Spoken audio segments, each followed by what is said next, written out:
तो चलो बच्चों, अब हम लोग डिस्कस करेंगे अपना 12th का जो हमारा टॉपिक स्टार्ट हो रहा है, इलेक्ट्रिक चार्जेज एंड फील्ड। तो जो हमारी ये MOIC सीरीज चल रही है, इस सीरीज में अब हम लोग 12th के टॉपिक उठा लिए हैं, इलेक्ट्रिक चार्जेज एंड फील्ड। इसके पीछे रीज़न दो है, क्योंकि जेई का एग्ज़ाम भी आ रहा है, तो इंपॉर्टेंट क्वेश्चन कुछ उसमें भी कवर हो जाएंगे। नीट वालों के लिए वैसे ही बहुत बेनिफिशियल सीरीज है, और बोर्ड वाले चाहें तो बोर्ड वाले बच्चे भी देख सकते हैं, उनमें भी जो न्यूमेरिकल के पोर्शन आते हैं उसके लिए बहुत ही इंपॉर्टेंट सीरीज है ये, ठीक है।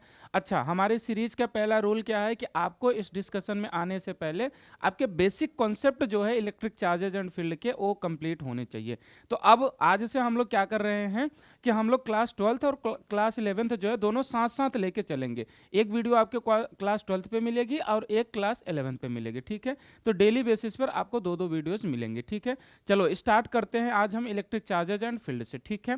तो चलो भाई स्टार्ट करते हैं। पहला क्वेश्चन अपना, क्वेश्चन क्या कह रहा है, बोल रहा है कि 3 point charge Q -2Q and +2Q are placed on x axis at distance x equal to 0, x equal to 3/2r and x equal to r respectively, ठीक है, from the origin as shown in figure. अच्छा ये देखो origin है, यहाँ x equal to 0 पे रखा है और 3/4r पे रखा है और 2Q रखा हुआ है कहाँ पर, r डिस्टेंस पे, ठीक है। बोला the magnitude of net force experienced by charge -2Q।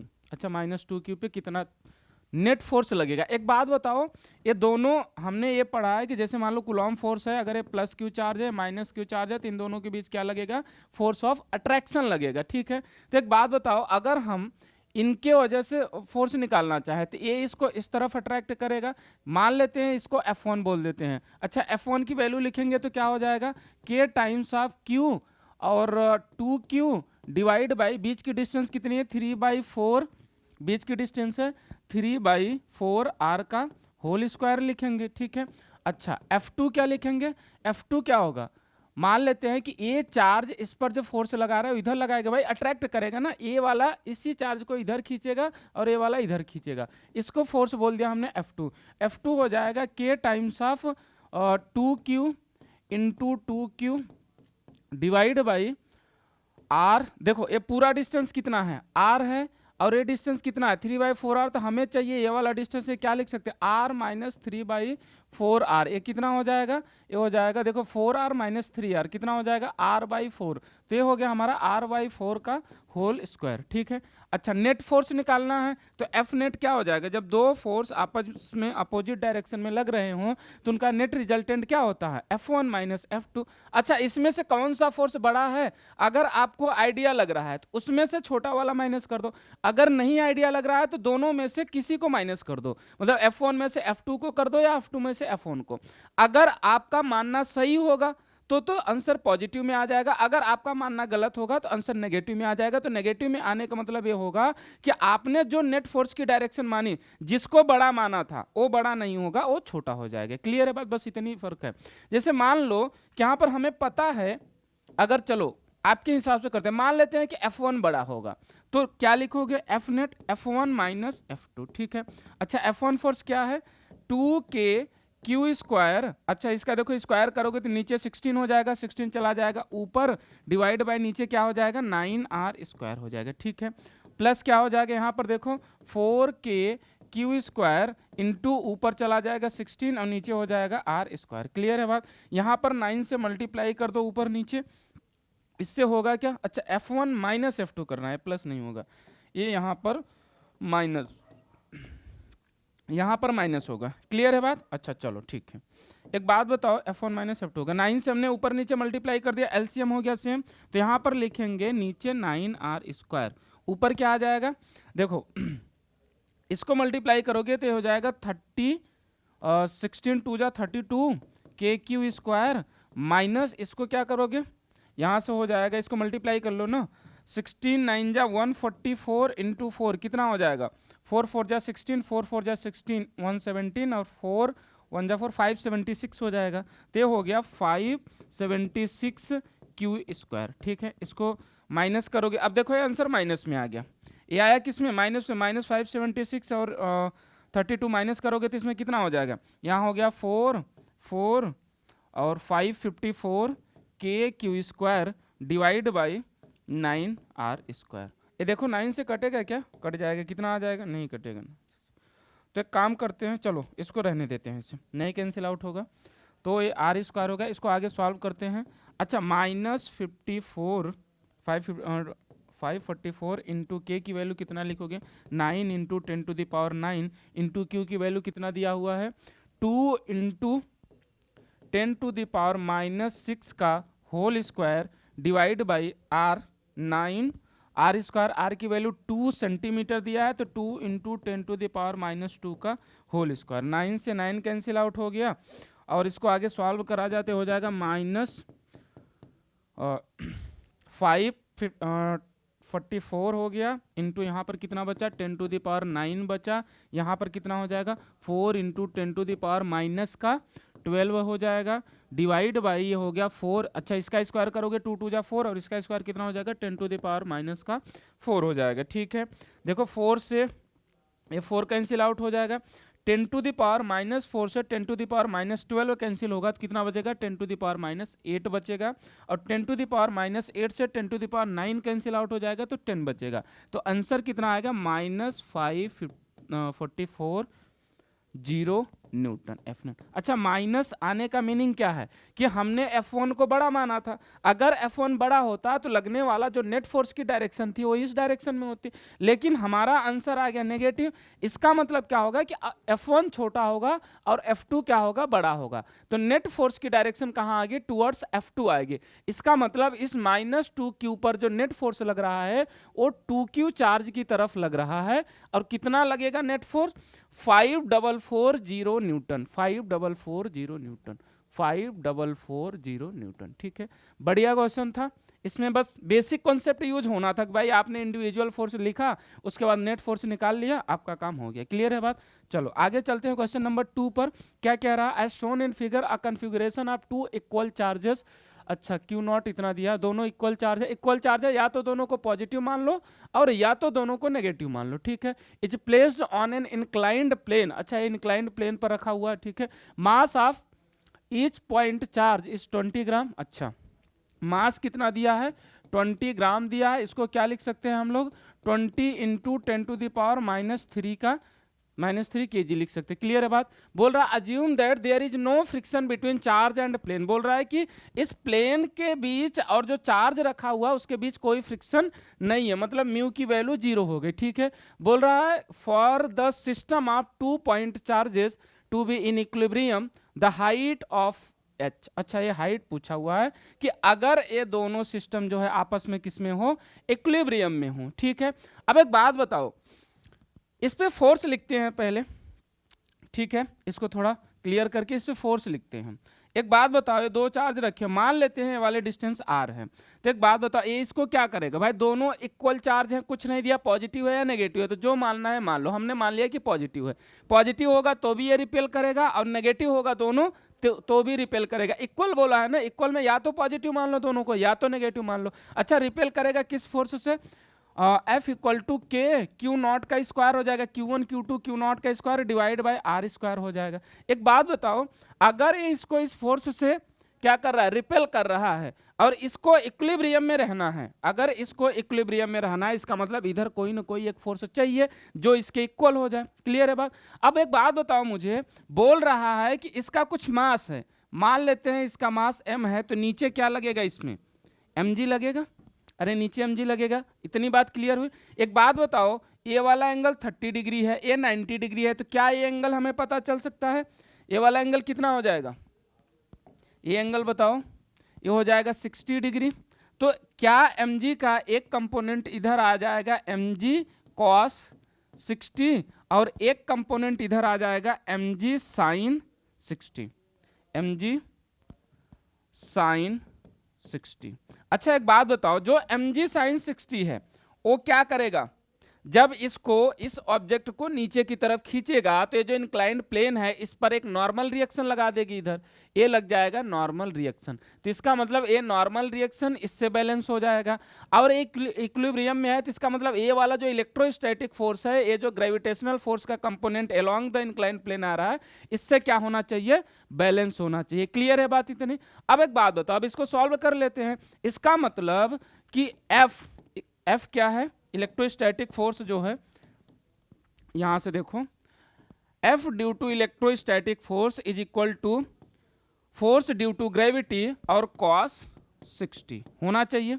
अरे बताओ होना चाहिए या नहीं? क्लियर है बात? अच्छा, अब एक काम करते हैं, एक बात बताओ, एक ट्रायंगल इधर बनाते हैं, यह है H, इसको हमने R मान लिया है, ये एंगल है 30 डिग्री। एक बात बताओ, हमने R अपने से माना, R तो दिया नहीं, इसका मतलब R को हमें रिप्लेस करना पड़ेगा। एक बात बताओ, अगर यहाँ से हम sin 30 लिखें, sin 30 लिखें तो क्या होगा? परपेंडिकुलर क्या है? H divide by hypotenuse R है, तो H की वैल्यू कितनी आ जाएगी? यहाँ से एक बात बताओ मुझे कि sin 30 कितना हो जाएगा? 1/2 और H बाई R। तो एक बात बताओ, H इक्वल टू कितना? R हमें निकालना है, तो R कितना हो जाएगा?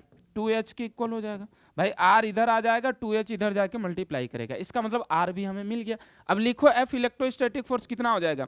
KQ0 का स्क्वायर डिवाइड बाई KQ0 का स्क्वायर डिवाइड बाई R, मतलब 2H का whole square equal to force due to gravity mg। m की वैल्यू कितनी दिया है? 20 इंटू 10⁻³ इंटू g की वैल्यू 10 और cos 60 हो जाएगा। अच्छा, cos 60 की वैल्यू कितना लिखोगे? cos 60 की वैल्यू 1/2 हो जाएगा। क्लियर है बात? अच्छा, अब इसको सॉल्व करा जाए। Q की वैल्यू दिया है क्या? Q 2 माइक्रोकुलाम दिया हुआ है, ठीक है। अच्छा, तो करते हैं, यहाँ से 2 माइक्रोकुलाम को Q की वैल्यू कितना दिया? Q0 2 इंटू 10⁻⁻6 कुलाम लिख सकते हैं। अच्छा, इसका स्क्वायर करोगे तो कितना हो जाएगा? 4 इंटू 10⁻⁻12 कुलाम हो जाएगा। भाई स्क्वायर करोगे, 2 का स्क्वायर 4 और इसका स्क्वायर पावर का स्क्वायर, मतलब पावर आपस में क्या हो जाती है? मल्टीप्लाई हो जाती है। क्लियर है बात आपको? तो यहाँ पर देखो, इसकी वैल्यू लिखोगे तो K की वैल्यू 9 इंटू 10⁻9 हो जाएगी। Q0 का स्क्वायर हो गया 4 इंटू 10⁻12 डिवाइड बाई 2H का स्क्वायर हो गया 4H square equal to 20 into 10⁻³ into 10 into 1/2। इससे काटो, ये 5 हो गया, 9 से काटोगे -12 कैंसिल आउट होगा, तो यहाँ पे बचेगा 10⁻³ इस 4 से 4 कैंसिल आउट हो जाएगा। अच्छा, एक बात बताओ, 10⁻³ और 10⁻³ भी कैंसिल आउट हो जाएगा, तो देखो बचा क्या? यहाँ पर अगर हम सॉल्व करें, यहाँ से बचा 9, यहाँ बचा 9 divide by H square is equal to, यहाँ पर कितना बचा?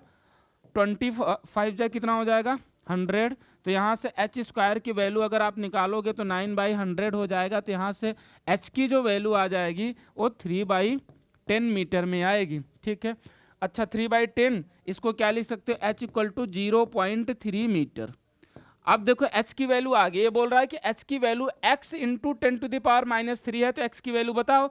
तो H की वैल्यू यहाँ हमें ये मिली और यहाँ ये दिया है, तो दोनों को इक्वेट कर दो। तो यहाँ पे इक्वेट करोगे तो क्या हो जाएगा? x into 10⁻³ is equal to 0.3 हो जाएगा। तो यहाँ से x की वैल्यू कितनी आ जाएगी? 0.3 डिवाइड बाई 10⁻³ और ये ऊपर चला जाएगा, तो 0.3 इंटू 10⁻³ कितना हो जाएगा? 3 इंटू 10⁻3, तो ये हो जाएगा 300। x की वैल्यू आ जाएगी 300। अरे इसको मल्टीप्लाई करोगे, क्या लिख सकते हो इसको? देखो 0.3 इंटू 30, एक पॉइंट घटा, एक जीरो कैंसिल आउट हो गया, और ये क्या हो जाएगा?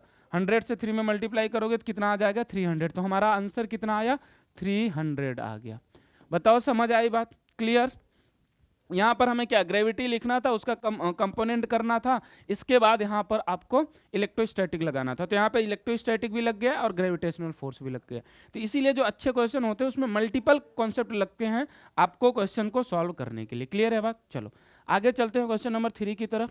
क्या कह रहा है? If 2 charges Q1 and Q2 are separated with a distance d placed in a medium of dielectric constant K। अच्छा, तो एक काम करते हैं, और बोल रहा है what will be the equivalent distance between charges in air for the same electrostatic force. तो मान लेते हैं कि एक चार्ज इधर है Q1, एक चार्ज इधर है Q2, और ये मान लेते हैं एयर में रखा है r डिस्टेंस पर। तो F एयर में लिखोगे तो कितना हो जाएगा? K Q1 Q2 divide by r square. अच्छा, इसी को बोल रहा है कि d डिस्टेंस पर रखा गया, किसमें? एक मीडियम में, ठीक है। d डिस्टेंस पर मीडियम में रखा गया। अच्छा, तो F इन मीडियम लिखोगे तो क्या लिखोगे? K Q1 Q2 divide by d square. अच्छा, यहाँ से मीडियम का फोर्स आ गया और यहाँ से एयर का फोर्स आ गया। क्लियर है बात? हमें एक रिलेशन पता होना चाहिए कि F in medium equal to F in air divide by dielectric constant, कि अगर एयर में इलेक्ट्रोस्टैटिक फोर्स F है, दो चार्ज के बीच जो एयर में रखे हैं उन पर लगने वाला इलेक्ट्रोस्टैटिक फोर्स F है, तो उन्हीं अगर दो चार्ज को हम सेम डिस्टेंस पर अगर रखते हैं किसी डाई इलेक्ट्रिक कांस्टेंट या किसी मीडियम में जिसका डाई इलेक्ट्रिक कांस्टेंट K है, तो जो फोर्स होता है वो K टाइम्स रिड्यूस हो जाता है। ठीक है, तो अब इस इक्वेशन से अगर आप सॉल्व करोगे तो बताओ मीडियम में कितना है, K Q1 Q2 divide by D square equal to F in air क्या हो जाएगा, K Q1 Q2 divide by R square और होल डिवाइड बाई क्या हो जाएगा, स्मॉल के। देखो ये वाला के कूलॉम कांस्टेंट है, ये क्या है, डाइलेक्ट्रिक कांस्टेंट, तो इसको काट नहीं सकते, इससे ये कैंसिल आउट हो जाएगा, इससे ये कैंसिल आउट हो जाएगा, ये वाला के ऊपर चला जाएगा तो क्या हो जाएगा, ये वाला के ऊपर गया तो ये हो जाएगा 1/d square equal to K by R square. यहाँ से आर इधर ले आओ, डी उधर ले जाओ तो क्या हो जाएगा, R square equal to D square और डाइलेक्ट्रिक कांस्टेंट के, तो यहाँ से आर की वैल्यू क्या आ जाएगी, डी रूट के, स्क्वायर रूट ले लो दोनों तरफ, डी रूट के। ऑप्शन कौन सा मैच कर रहा है हमारा, थर्ड ऑप्शन मैच कर रहा है। क्लियर है बात? तो ये इजी सा क्वेश्चन था, इसमें बस फोर्स को हमें लिखना था और ये वाला रिलेशन हमें याद होना चाहिए। ठीक है, अच्छा देखो आप चाहो ना तो एक A4 साइज की शीट लेकर बैठना, क्योंकि जब क्वेश्चन डिस्कस करते हैं ना तो उस टाइम पर जो फॉर्मूले होते हैं ना उससे रिलेटेड वो भी साथ साथ लिखते चलते हैं, तो वो फॉर्मूला चाहो तो आप A4 शीट पर लिखते जाना। इससे क्या हो जाएगा कि आपका एक शॉर्ट नोट्स कह लो या फॉर्मूले की शीट कह लो वो रेडी हो जाएगी आपके अपनी। क्लियर है बात? तो आपको जैसा अच्छा लगे आप कर सकते हो उस हिसाब से। चलो आगे चलते हैं क्वेश्चन नंबर 4 की तरफ। क्या कह रहा, two identical metallic sphere A and B. अच्छा, आइडेंटिकल मेटॉलिक स्फीयर का मतलब शेप एंड साइज भी सेम होगा और उस पर जो चार्ज होगा वो भी सेम होगा। ठीक है, अच्छा, placed at a distance at a certain distance in air repel each other with a force capital F। अच्छा, another identical अनचार्ज sphere C first placed in contact with A and then in contact with B and finally placed at mid point of sphere A। देखो जो जो कह रहा है लिखते जाओ। मान लो कि ये हो गया स्फीयर A, ये हो गया स्फीयर B, इन दोनों को हमने जो है R डिस्टेंस पर रख दिया है। मान लेते हैं कि आइडेंटिकल है तो इस पर चार्ज क्यों मान लेते हैं, इस पर चार्ज क्यों मान लेते हैं, बोल रहा है टू आइडेंटिकल मेटॉलिक स्फीयर ना, तो इसके बीच जो फोर्स लगेगा क्या लगेगा, K Q square by R square. Q1 Q2 की वैल्यू सेम है तो K Q square by R square हो जाएगा। क्लियर है बात? अब बोल रहा है कि स्फीयर ए जो है उससे हम एक स्फीयर सी रखते हैं कांटेक्ट में जो कि अनचार्ज है, मतलब इस पर जो क्यू की वैल्यू है 0 और यहाँ पर चार्ज क्यू है। अच्छा, आइडेंटिकल स्फीयर की प्रॉपर्टी ये होती है कि अगर उनको कांटेक्ट में रख दो तो दोनों पर जो चार्ज हो जाएगा वो इक्वली डिस्ट्रीब्यूट हो जाएगा। तो एक बात बताओ, यहाँ इन दोनों को रखे तो हमने जो चार्ज लिया Q प्लस 0 डिवाइड बाई 2 हो जाएगा। भाई जो चार्ज है दोनों पे वो दोनों मिल जाएगा और दोनों पे इक्वली डिस्ट्रीब्यूट हो जाएगा। तो मान लेते हैं यहाँ पर 4 कूलाम होता है, यहाँ पर 8 कूलाम होता है, तो टोटल कितना हो गया 12 कूलाम डिवाइड बाई 6। इसका मतलब 6 कूलाम इस पे आएगा और 6 कूलाम इस पे आएगा। क्लियर है? तो यहाँ पर देखो कितना हो गया, ये हो गया Q बाई 2। इसका मतलब कि अगर आप इसको हटाओगे तो स्फीयर ए पे जो चार्ज बचा वो Q बाई 2 बचा और स्फीयर सी पर भी बचा Q बाई 2। आगे क्वेश्चन में कह रहा है कि C को अगेन हमने B के कांटेक्ट में रखा है, मान लेते हैं B है और C है। अब की बार C पे चार्ज कितना है, Q बाई 2 आ चुका है अब की बार चार्ज, किसकी वजह से, A के कांटेक्ट में आने से। ठीक है, और B पे चार्ज तो अभी भी Q है, तो इन दोनों को जब आप डिवाइड करोगे तो क्या लिखोगे, Q by 2 plus Q, total charge इतना हो गया और इन दोनों को दो पार्ट में डिवाइड करना है इक्वली, तो कितना आ जाएगा, ये हो जाएगा 3Q बाई 4, 3Q बाई 4 ना। तो इसका मतलब अब इन दोनों को हटाओगे तो C पर जो चार्ज आएगा और B पर जो चार्ज आएगा वो आ जाएगा 3Q by 4 and 3Q by 4। ठीक है, अब आगे क्वेश्चन में बोल रहा है कि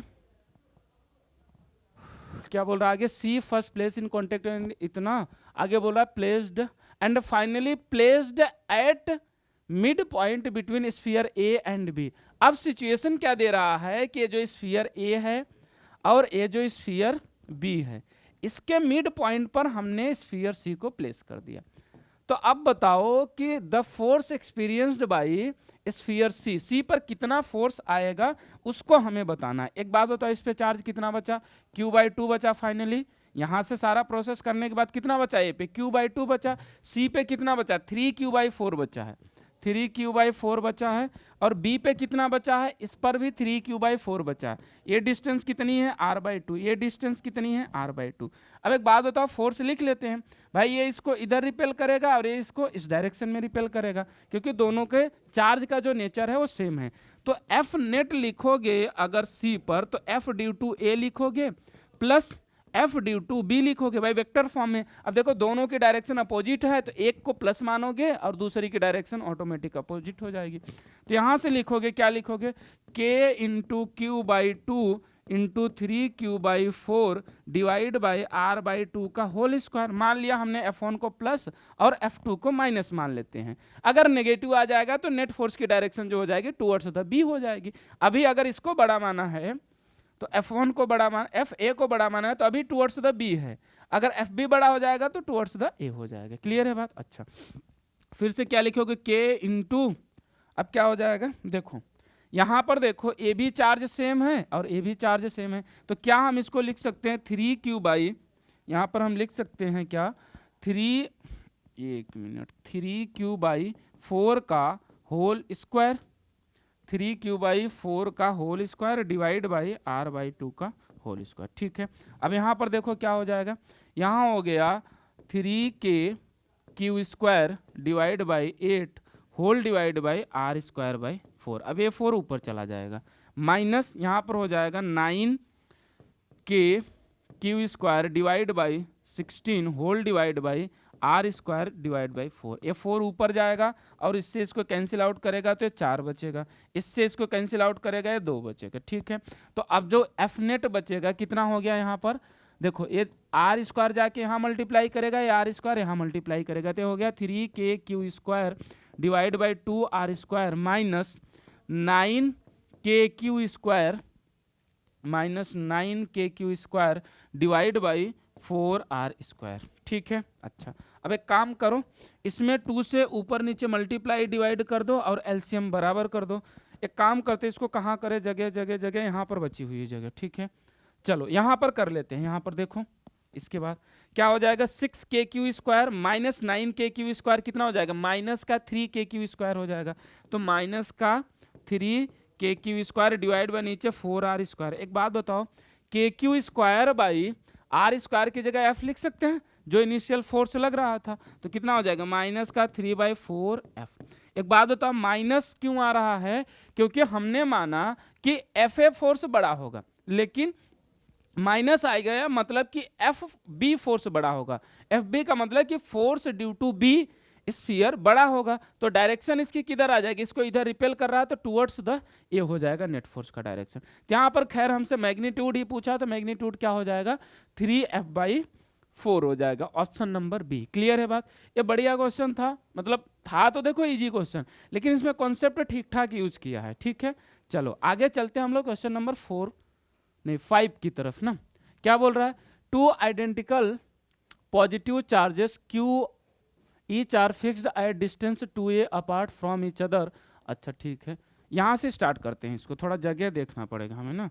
मान लो कि ए भी कैपिटल Q चार्ज है, ए भी कैपिटल Q चार्ज है, इनके बीच का डिस्टेंस जो हो गया वो 2a हो गया। बोल रहे हैं another point charge Q0 with mass m is placed at mid point between 2 fixed charges, mid point between 2 fixed charges. अच्छा, इसके मिड पॉइंट पर एक पॉइंट चार्ज Q0 प्लेस किया जा रहा है। ठीक है, Q0 प्लेस कर दिया जा रहा है, मतलब यहाँ से जो डिस्टेंस हो गई A और यहाँ से जो डिस्टेंस हो जाएगी वो भी A हो गई। ठीक है, बोल रहा है for small displacement along the line joining fixed charges the charge Q0 execute SHM, the time period of oscillation of charge Q0 will be. अच्छा, टाइम पीरियड पूछा हुआ है SHM का। अच्छा देखो यहाँ पे SHM का कॉन्सेप्ट आना चाहिए, अगर SHM का कॉन्सेप्ट नहीं आ रहा है तो क्वेश्चन आपको समझने में मुश्किल हो जाते हैं। थोड़ा सा हम कॉन्सेप्ट डिस्कस कर लेते हैं कि SHM में जो फोर्स लगता है माइनस ऑफ KX फोर्स लगता है। ठीक है, अच्छा K की वैल्यू क्या होती है, K यहाँ पे फोर्स कांस्टेंट होता है और इसकी वैल्यू होती है m ओमेगा स्क्वायर। तो यहाँ से अगर हम ओमेगा निकाले तो रूट में के बाई एम आ जाती है, और टाइम पीरियड क्या होता है 2 पाई बाई ओमेगा। तो अगर हम इसको रखें तो 2 पाई बाई रूट में के बाई एम आ जाएगा, और आगे सॉल्व करें इसको तो एम रूट एम ऊपर चला जाएगा तो क्या हो जाएगा रूट में एम बाई के, तो 2 पाई रूट में एम बाई के टाइम पीरियड होता है। अच्छा के क्या होगा, ये तो स्टैंडर्ड इक्वेशन हो गया, स्टैंडर्ड फोर्स हमने लिखा और वहां से टाइम पीरियड लिख लिया। तो हमें अगर किसी भी सिस्टम का टाइम पीरियड चाहिए होता है तो उसके लिए हमें क्या करना पड़ता है, उस सिस्टम को इक्विलिब्रियम से थोड़ा सा डिस्प्लेस करो, उस पर नेट फोर्स लिखो और उस नेट फोर्स को इससे कंपेयर कर लो। इससे कंपेयर करने के बाद जो के की वैल्यू आए उसको एम ओमेगा स्क्वायर से आप कंपेयर कर लो, या फिर डायरेक्ट टाइम पीरियड का फॉर्मूला लिख दो 2 पाई रूट में एम बाई के। एम क्या होता है मास ऑफ द ऑब्जेक्ट, और के जो होता है यहाँ पर फोर्स कांस्टेंट होता है। क्लियर है बात। तो हम इसको चलते हैं थोड़ा सा डिस्प्लेस करते हैं, और इसे थोड़ा सा डिस्प्लेस करने के बाद इस पर नेट फोर्स लिखने की कोशिश करते हैं। मान लेते हैं इस क्यू नॉट चार्ज को हमने यहाँ से x डिस्टेंस थोड़ा सा डिस्प्लेस करा और ये चार्ज आ गया यहाँ। अब एक बात बताओ, जब ये चार्ज यहाँ पहुँच गया तो ये वाला डिस्टेंस कम हो जाएगा, ये ज़्यादा, तो बड़ा डिस्टेंस कौन सा होगा, ये वाला हो जाएगा। क्लियर है बात। अच्छा चलो एक काम करते हैं, इस पर लिखते हैं फोर्स। तो इस फोर्स के कारण देखो, अब जब यहाँ तक x लाए तो ये वाली डिस्टेंस कितनी हो जाएगी, a माइनस एक्स हो जाएगी। अरे यार ये पूरा यहाँ से यहाँ तक a था और ये x है तो ये वाली कितनी हो जाएगी, a माइनस एक्स, और यहाँ से यहाँ तक की डिस्टेंस कितनी हो जाएगी, a प्लस एक्स हो जाएगी। तो फोर्स अगर एफ नेट लिखेंगे तो देखो दोनों क्या करेंगे, इसको रिपेल करेंगे। अब देखो रिपेल करेंगे या अट्रैक्ट करेंगे ये डिपेंड करेगा कि इसके नेचर पर। ठीक है, मान लो कि अगर ये दोनों चार्ज जो कैपिटल क्यू वाले हैं ये पॉजिटिव हुए और ये नेगेटिव हुए तो इसको अपनी तरफ अट्रैक्ट करेगा और ये इसको अपनी तरफ अट्रैक्ट करेगा। अगर मान लो ये भी पॉजिटिव होता और ये तीनों चार्ज अगर पॉजिटिव होते तो इसको इधर रिपेल करता है, इसको इधर रिपेल करता है। वो डिपेंड करेगा चार्ज के नेचर पे। खैर नेचर के बारे में हमें कोई बात ही नहीं किया, हमें तो एसएचएम बताना है, हम बताएंगे इसको। क्लियर है बात। अच्छा एफ नेट लिखोगे तो मान लो कि इधर लगने वाले फोर्स को 1 बोल देते हैं और इस तरफ लगने वाले फोर्स को 2 बोल देते हैं। तो F1 vector plus F2 vector लिखेंगे। अच्छा वेक्टर लिखने का मतलब, वेक्टर तो देखो प्लस में ही लिखते हैं। अब आपको डायरेक्शन देखनी है तो एक बात बताओ, डायरेक्शन आप देखोगे तो किसी एक को पॉजिटिव मानोगे तो अपोजिट वाले डायरेक्शन को क्या मानोगे, नेगेटिव मानोगे। मान लेते हैं ये वाला फोर्स जो है F1 इधर है, तो F1 को लिखोगे तो कितना लिखोगे, K capital Q not divide by a plus x का होल स्क्वायर हो जाएगा। भाई अब ये क्यों चार्ज यहाँ चला गया और ये वाली डिस्टेंस कितनी है यहाँ से यहाँ तक, a प्लस एक्स है। माइनस क्या लिखोगे आप, माइनस लिखोगे Q not divide by a minus x का होल स्क्वायर। क्लियर है बात। अच्छा अब एक काम करो, यहाँ से K capital Q not common ले लो, क्या आएगा 1 by a plus x minus 1 by a minus x. ठीक है एक काम करें, अच्छा इसका स्क्वायर लिखा है क्या, स्क्वायर है दोनों का। ठीक है तो यहाँ से हम इसको सॉल्व करेंगे तो K capital Q naught a हो जाएगा a माइनस एक्स का होल स्क्वायर। यहाँ से a माइनस एक्स का एलसीएम लोगे ना तो यहाँ पर आ जाएगा a प्लस एक्स का होल स्क्वायर और यहाँ पर आ जाएगा a माइनस एक्स का होल स्क्वायर। ठीक है अच्छा तो ये हो गया a प्लस एक्स का whole square minus a minus, देखो इसको इधर मल्टीप्लाई करोगे इसको इधर करोगे तो a माइनस एक्स का whole square minus a plus x का होल स्क्वायर हो जाएगा। अब जरा इसको सॉल्व करोगे तो इसको क्या लिख सकते हो, a square plus x square minus 2ax लिखोगे इसको, और इधर हो जाएगा minus a square minus x square minus a square minus x square और माइनस 2ax हो जाएगा। कैसे, देखो a प्लस बी का होल स्क्वायर लगाओगे तो a square plus B square plus 2a भी आएगा, लेकिन यहाँ माइनस है ना तो इस माइनस से अंदर मल्टीप्लाई करोगे तो सारा माइनस बन जाएगा, ये कैंसिल आउट हो जाएगा और ये कितना हो गया माइनस 4ax।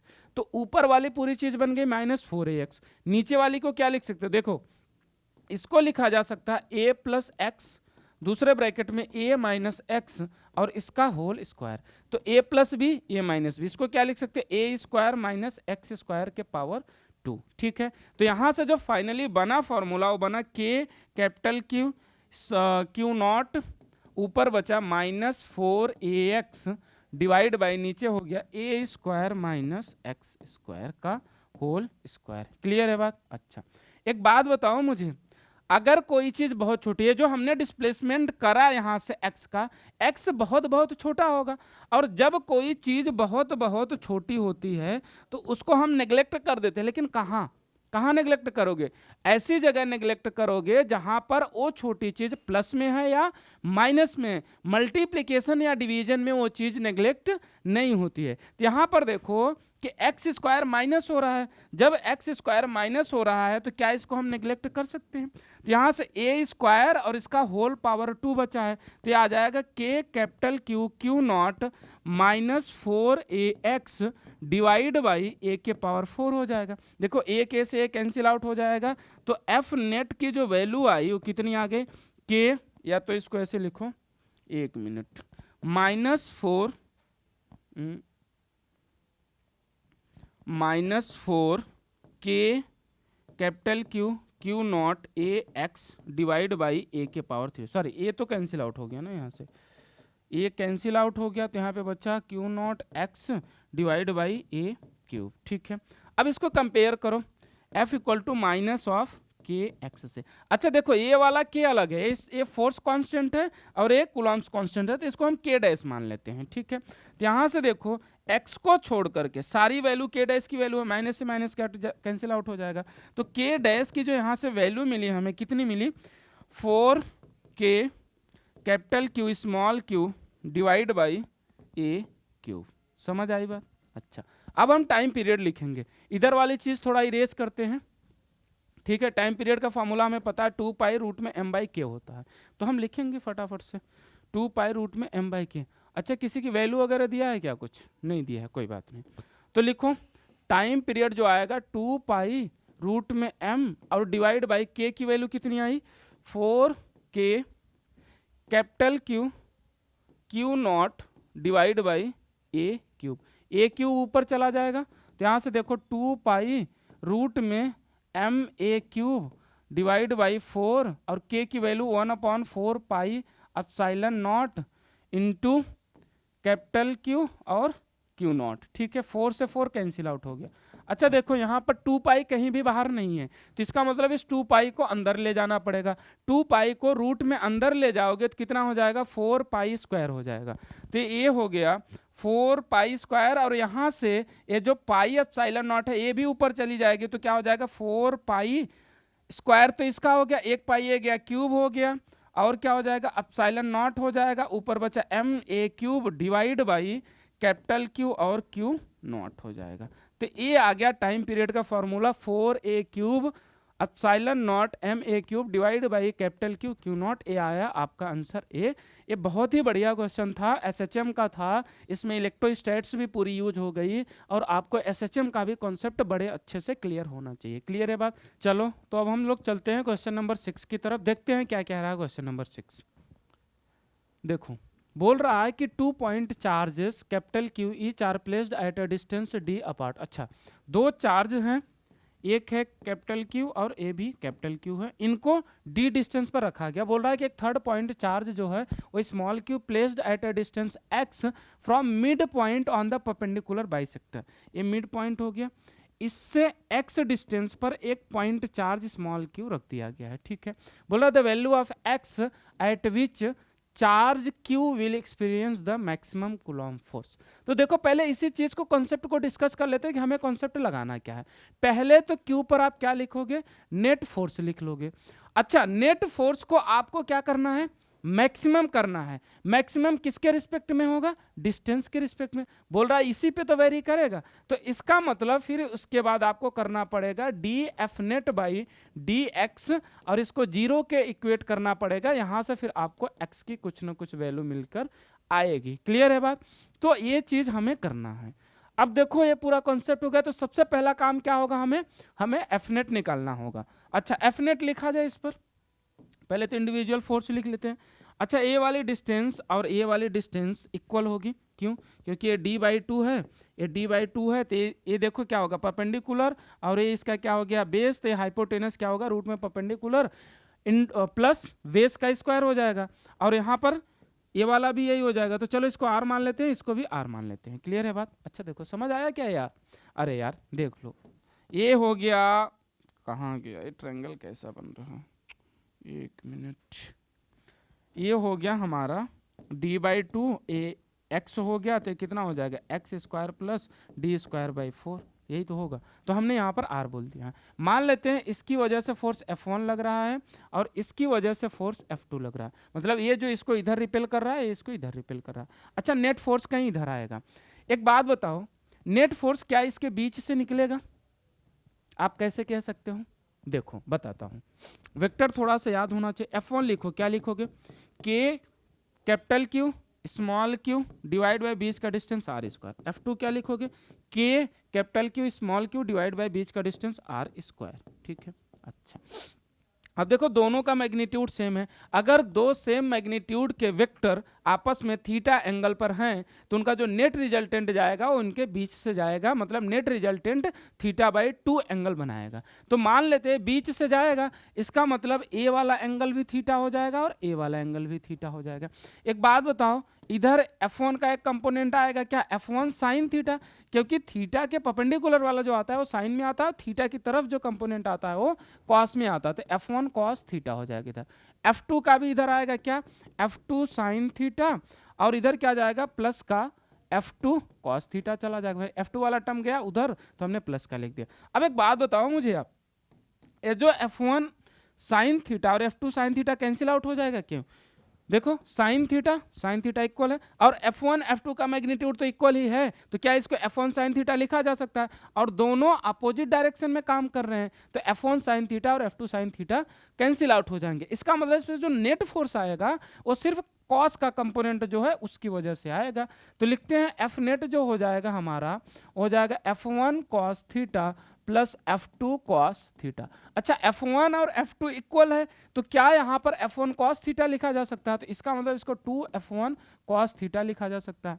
2 इंटू F1 की वैल्यू लिखोगे K capital Q small q divide by R square into cos theta. अच्छा, कॉस थीटा क्या लिख सकते हैं हम लोग, जरा देखते हैं यहाँ पे कॉस थीटा।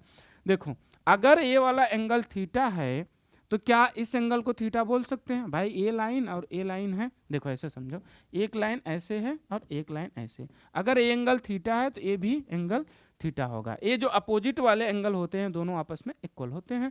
ठीक है, तो इसका मतलब ये वाला एंगल भी हमारे पास थीटा मिल गया। अच्छा, तो एंगल थीटा मिल गया, तो बताओ हम लिख सकते हैं इसको क्या? d/2, ये x है ये थीटा है, तो यहाँ से कॉस थीटा लिखोगे तो क्या लिखोगे? Base by hypotenuse. यहाँ पर बेस का काम कौन करेगा? जो थीटा के साथ लगी हुई साइड होती है, तो बेस का काम x करेगा और हाइपोटेनस का काम कौन करेगा? r करेगा। तो यहाँ से कॉस थीटा आ गया x/r। अच्छा, r को हम क्या लिख सकते हैं? r को लिख सकते हैं रूट में x square plus D square by 4 plus D square by 4। अच्छा, ऊपर लिखा नहीं जा रहा है, एक मिनट, इसको हम लिख सकते हैं यहाँ से r इक्वल टू रूट में x square plus D square by 4। अच्छा, तो इसका मतलब हो गया x डिवाइड बाई, इसको लिखा जा सकता है x square plus D square by 4 के पावर 1/2। अरे रूट लिखने का मतलब पावर लिखा हुआ है, तो यहाँ से लिखो इसको x divide by x square plus D square by 4 के पावर 1/2। अच्छा, आर स्क्वायर की भी वैल्यू पुट कर दो, आर की वैल्यू इतनी है तो स्क्वायर लगाओगे तो कैंसिल आउट हो जाएगा। तो यहाँ से एफ नेट जो है 2 capital Q small q x divide by x square plus D square by 4 plus x square plus D square by 4 के पावर 1/2। अच्छा, एक बात बताओ, जब बेस सेम हो, जैसे मान लो कि लिखा है x के पावर a इंटू एक्स के पावर a इंटू एक्स के पावर b लिखा है, तो इसको लिख सकते हैं x के पावर a प्लस b। जब बेस सेम हो तो पावर ऐड हो जाती है। तो देखो A B x square D square by 4 लिखा है, x square plus D square by 4, यहाँ पर पावर 1 है, यहाँ पर पावर 1/2, तो 1 प्लस 1/2 कितना हो जाएगा? 3/2। तो इसको लिखा जा सकता है 2k capital Q small q x divide by x square plus D square by 4 के पावर 3/2। अच्छा, इसको थोड़ा आगे और लिख लेते हैं क्या के 2 के, ठीक है, 2 capital Q small q x और x square plus D square by 4 के पावर -3/2। ये क्या आ गया हमारे पास? एफ नेट आ गया इस पर। मतलब इस पर लगने वाला नेट फोर्स मिल गया हमें। अब हमें क्या करना है, अब हमारा अगला काम होगा कि इसको डिफ्रेंशिएट करो और उसको जीरो के इक्वल करो। जब भी मैक्सिमम मिनिमम का केस पूछेगा हमें डिफ्रेंशिएशन तो करना ही है, करके उसको जीरो के इक्वेट करना है, उसके बाद वहां से एक्स की वैल्यू मिलेगी।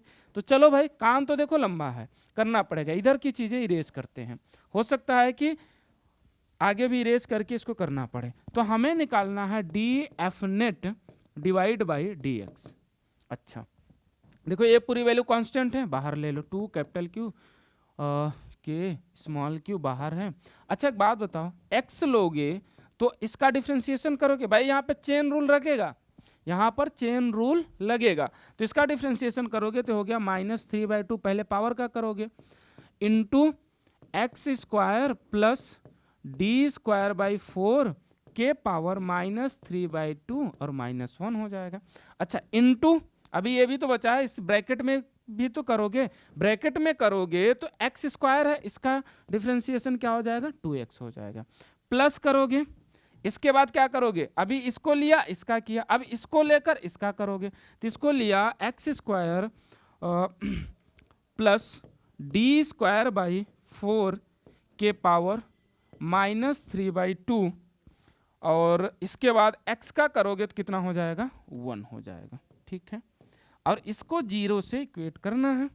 अच्छा तो देखो ये वाला टर्म तो पूरा उधर जाके जीरो बन जाएगा, भाई zero divide by something number क्या बन जाएगा, जीरो, ये कुछ ना कुछ नंबर आएगा ना, क्योंकि ये कांस्टेंट है।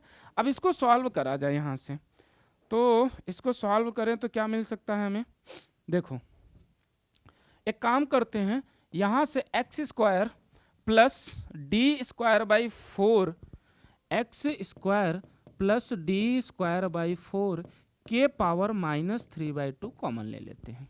ठीक है, तो यहाँ पर क्या बचेगा, 1, यहाँ पर क्या बचा, -3/2 बचा है, अभी देखो 1 बचा, और एक काम करते हैं, यहाँ तो 1 बच गया, ये वाला भाई पूरा ले लिए तो बचा क्या, 1, प्लस में यहाँ पे क्या बचा, इसको लिखते हैं, एक तो बचा -3/2x, और क्या बचा, यहाँ पर देखो इसके पावर क्या लिखा है, x square plus D square by 4 के पावर -5/2 लिखा है, और उनमें से -3/2 चला गया, तो इसका मतलब इसमें से -3/2 करोगे तो माइनस माइनस मिलके प्लस बन जाएगा, ये कितना हो जाएगा, +3 -5 -2 डिवाइड बाई 2 आ जाएगा, तो ये आ जाएगा -1।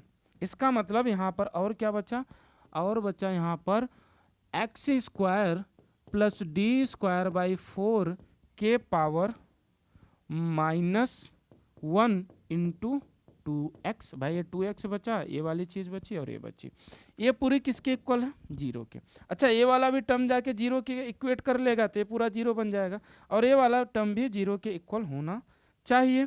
अच्छा तो एक काम करें, हम यहाँ से इस वाले टर्म को जीरो के इक्वल करते हैं, इस वाले को, तो देखो कैलकुलेशन थोड़ा इसमें लेंदी सा है, उसको करना पड़ेगा भाई, क्या कर सकते हैं उसके लिए, ये माइनस नहीं है, ये 1 है, और ये हो गया हमारा क्या 1 प्लस यहाँ से हो गया, देखो इस 2 से 2 कैंसिल आउट हो जाएगा, -3x स्क्वायर और divide by x square plus D square by 4 x square plus D square by 4, ये बना हमारा, ये प्लस, ये देखो यहाँ पर प्लस है, और ये बना -3, 2 से 2 कैंसिल हो गया, 3x स्क्वायर बन गया, और इधर हो गया x स्क्वायर प्लस 3 के पावर, ठीक है ये हो गया, और ये जीरो के इक्वल है। ठीक है, हमने जीरो के इक्वल कर दिया। चलो अब देखो यहाँ से क्या बन जाएगा, इसको इधर लेके जाओ, तो 1 = हो गया 3x square divide by x square plus 3x square divide by x square plus D square by 4 हो गया। ठीक है भाई, इसको इधर ला के हमने क्या करा, इस वाले टर्म को, ये जो माइनस वाला टर्म था इस पूरे को इधर ले आया, तो माइनस वाला टर्म इधर आके प्लस बन गया, इसको इधर मल्टीप्लाई कर दो, तो 3x स्क्वायर की वैल्यू जो आ जाएगी x square plus D square by 4 आ जाएगी। इस एक्स स्क्वायर को इधर लाओ, तो एक्स स्क्वायर इधर प्लस में आके माइनस होगा, तो 3x square minus x square कितना हो जाएगा, 2x square equal to D square plus 4, तो x square equal to D square divide by 2 आके इधर क्या करेगा, मल्टीप्लाई करेगा तो 8 हो जाएगा। तो x की वैल्यू कितनी आ जाएगी, d डिवाइड बाई 2√2। भाई 8 का स्क्वायर रूट करोगे तो क्या आ जाएगा, d√2 आ जाएगा। ठीक है, तो आंसर क्या आया, d divide by 2√2, option number D. बताओ समझ आया। देखो यहाँ पर ना कॉन्सेप्ट बड़ा इजी था, ये हमें कूलॉम फोर्स लिखने आता है, हमने लिख लिया। कॉन्सेप्ट दूसरा क्या था कि D F net by D x को 0 के इक्वेट करके x की वैल्यू निकालना था। ये थोड़ा डिफ्रेंसिएशन कॉम्प्लिकेटेड जा रहा था, और डिफ्रेंसिएशन का हमें अच्छे से कॉन्सेप्ट क्लियर होना चाहिए, चेन रूल वाला, तब जाके क्वेश्चन सॉल्व होगा। समझ आई बात, बढ़िया क्वेश्चन था। इसको अगर नहीं अभी अच्छे से क्लियर हुआ, 1-2 बार रिवाइज करना, खुद से करने की कोशिश करना। ऐसे क्वेश्चंस आते हैं, जेई में तो खासकर आते हैं। हाँ, नीट में इस तरह का क्वेश्चन देगा तो इतना कॉम्प्लिकेटेड आपसे ये नहीं करवाएगा डिफरेंशिएशन, ठीक है, वो थोड़ा इजी डिफरेंशिएशन करवा लेगा। क्लियर है बात। चलो आगे चले, क्वेश्चन नंबर 7 पर बोल रहा है 3 identical charged ball each of 2 coulomb charge suspended from a common point P by a silk threads of 2 meter each. अच्छा, they form an equilateral triangle of side 1 meter. The ratio of net force on charge. अच्छा देखो इसको समझते हैं। मान लो कि इस तरीके से यहाँ से सस्पेंड कर दिया गया, एक चार्ज यहाँ है, एक चार्ज यहाँ है, और एक चार्ज यहाँ है। ये इस तरीके से देखो, आप यहाँ से रखा गया, एक चार्ज यहाँ हो गया, दूसरा चार्ज यहाँ होगा, तीसरा इधर। अगर इनको हम ऐसे मिला दें, इसको इसको इसको इसको और इसको इसको, तो ये बन जाता है इक्विलेटरल ट्रायंगल। तो हम यही बनाते हैं, स्टार्ट यहीं से करते हैं। ये वाला जो पॉइंट है यहीं से स्टार्ट कर लेते हैं हम लोग। तो ये वाला जो पॉइंट बनेगा वो क्या बनेगा, इस तरीके से बना लेते हैं हम लोग। ठीक है, एक चार्ज यहाँ रखा गया 2 कूलम का, एक चार्ज यहाँ रखा गया 2 कूलम का, और एक चार्ज यहाँ रखा गया 2 कूलम का।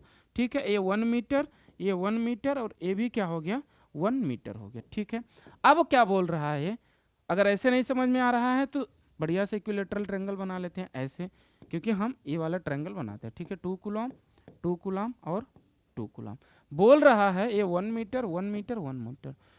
अच्छा, बोल रहा है the ratio of net force on charged ball to the force between any 2 charge. अच्छा, बोल रहा है कि किसी एक चार्ज पर जो नेट फोर्स लगेगा उसका रेशियो ले लो 2 चार्ज के बीच लगने वाले फोर्स से।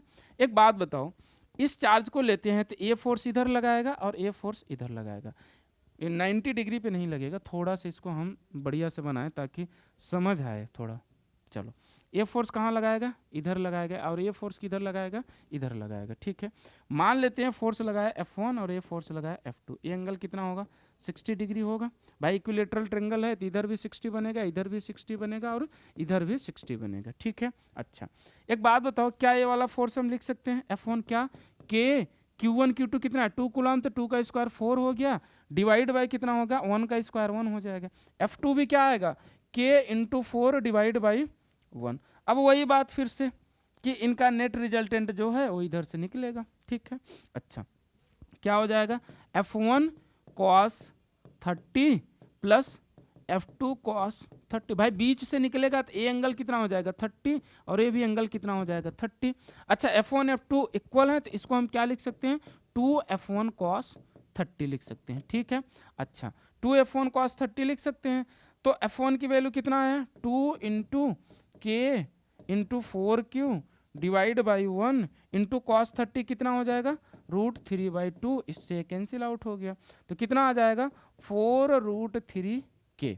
ये तो आ गया 4√3K। ये क्या आ गया, F नेट आया किस पर, किसी एक चार्ज बॉल पर due to other 2 charge ball. ठीक है, अच्छा अब बोल रहा है कि इन दोनों के बीच का फोर्स निकालो, किसी 2 बॉल के बीच का फोर्स निकालो।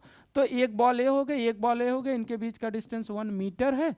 1 मीटर ही तो दिया है ना, कहाँ गया, 2 metre each and triangle form by 1 side. ठीक है, 1 मीटर दिया है, तो यहाँ पर 2 कूलम, यहाँ पे 2 कूलम, कितना हो जाएगा K, Q की वैल्यू कितना हो जाएगा 4 डिवाइड बाई 1। तो F जो निकल के आएगा यहाँ पर वो आएगा 4K। अब बोल रहा है F नेट और इसका रेशियो लेना है, तो F नेट डिवाइड बाई, मान लो यहाँ पर ये F है, तो कितना हो जाएगा, F नेट आ गया 4√3K divide by 4K। 4K cancel, तो कितना आ जाएगा, √3/1 आ जाएगा। मतलब ऑप्शन नंबर क्या हो गया, डी। इजी क्वेश्चन था, इस तरह के क्वेश्चन तो एक्सपेक्टेड है, ये आपसे पूछे जाते हैं और ये आपको आना भी चाहिए। ये सारे क्वेश्चन ये इजी वाले क्वेश्चन है सारे। ठीक है, अच्छा चलो चलें आगे, ऑप्शन नंबर डी इसका करेक्ट है।